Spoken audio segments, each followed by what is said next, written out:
Hello, I'm Daniela. In today's video, I'm going to show you how to make a little accessory for your journal, either your junk journal or your fabric journal. You'll make a Christmas pin. And to do this, I use buttons. I prefer shank buttons, but I'll use any type of button that I have.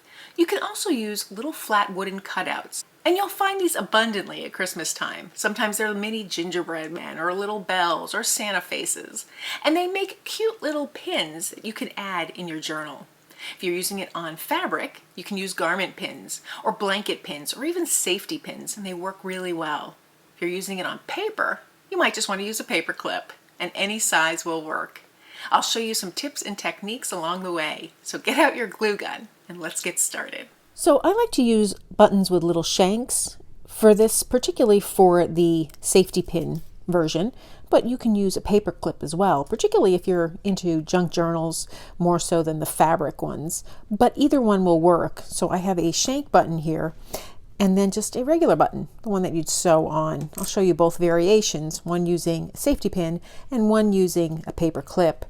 If you don't have a button, that's not a problem. You can just use another little object here. You can even use a tag from clothing or a broken piece of jewelry.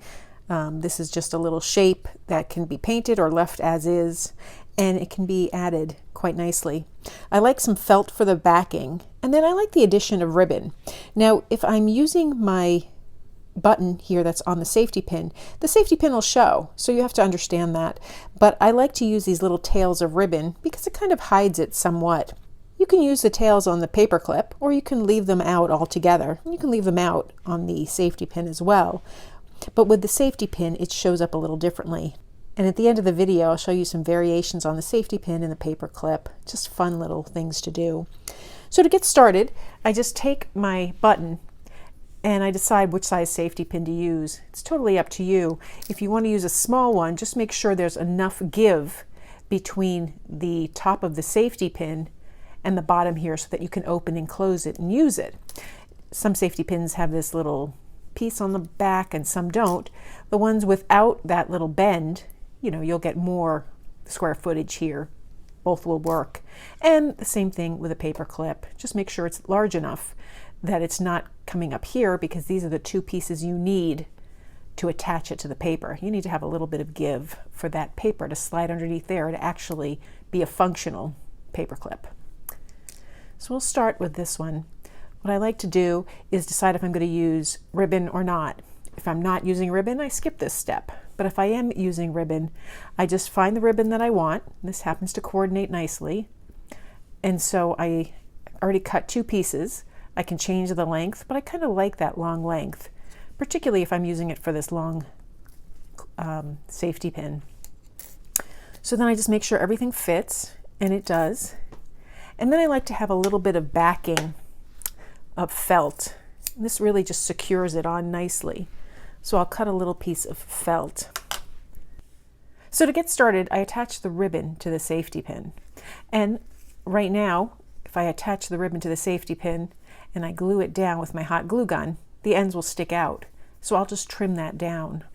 But I'll start by attaching the ribbon. I do one piece at a time. So I add some glue, attach it, kind of figure out where I want it to fall. And since I like it to kind of cover up one side of that safety pin, I kind of angle it that way. When that's on and secure, just a couple of moments for the glue to cool, I'll do the other side. And I just overlap them. And this is what it looks like from the back.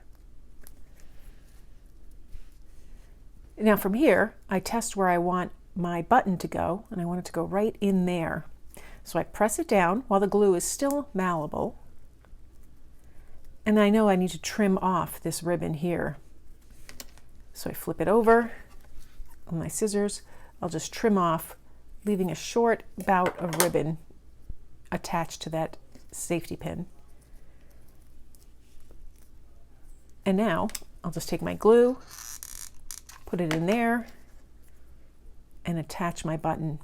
Now this tree is a very small button. When I have larger ones, it's a lot easier. I'll remove all the little strings from the hot glue gun. And then if I have any of this ribbon exposed, I'll hold the button and the backing together and just trim them off. And the smaller the button, the more likely I'll have ribbon exposed. So now from here, I want to just create a backing. And I want that backing to go over that safety pin. And again, I don't have a lot of real estate on that small button, but that's okay. So I trim it down. I just trim a triangle size. And now I'll add more glue to my backing and add my little felt piece. And then I just hold this down, really pressing it into place. The key is I don't want to see it from the front. If there's any extra fabric that sticks up, I'll either glue it down or trim it off, depending on the placement of it. Once the glue dries, I'll remove all the strings, and then I have a pin that I can use in my fabric book or any slow stitching projects. I can just remove the pin from the side here, pin it through my work, and then clasp it on. And I've got a cute little addition, a little accessory to use in my work. Now the paper clip is the same procedure. It's even easier. Decide the length that you want your ribbon to be, and then cut the ends however you want them. You can always trim them up later.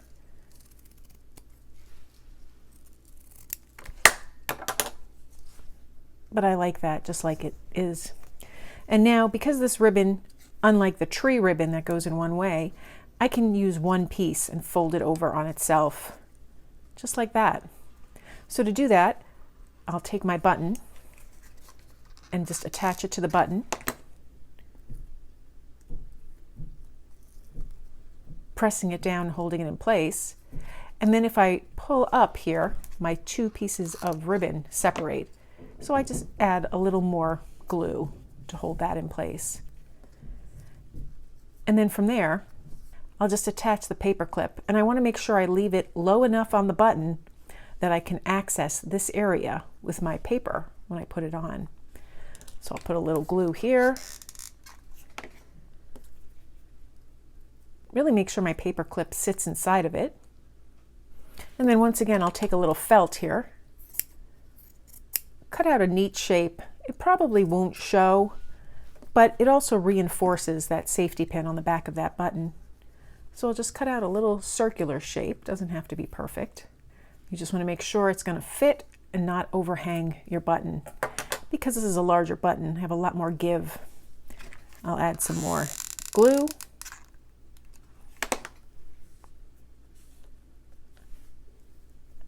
Then I just attach my felt backing. And once that dries, I'll remove any of the string that remains from the hot glue. So there I have the paper clip, little accessory, and the safety pin accessory. And here I have two different versions as well. One with the ribbon, one without. I have a paperclip version of the tree. I have one that I did here with just a plain shanked button, just because I wanted a plain piece here. I didn't want necessarily a Christmas theme. And then I have additional safety pins with the shank buttons. I had long tails here of the red.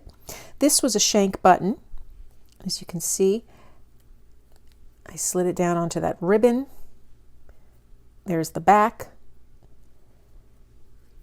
And now I can attach this to any part of my fabric book that I want. And with this one, again, it's on a little safety pin. I just used a little wooden cutout that I thought was really cute. So it's not even a button, it's just a little flat wooden piece. I have the backing.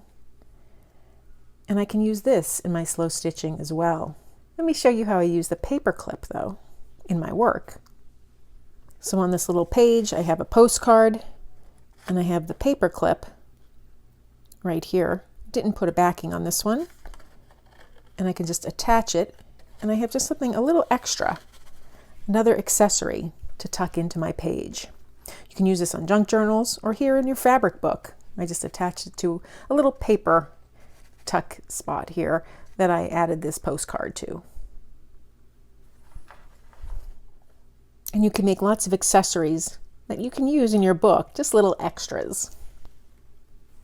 So that's how I create my Christmas pins for my fabric journals. I'll also use some in my paper junk journals, my Christmas albums. I just think it's a fun way to personalize something, a little accessory, another added area of interest.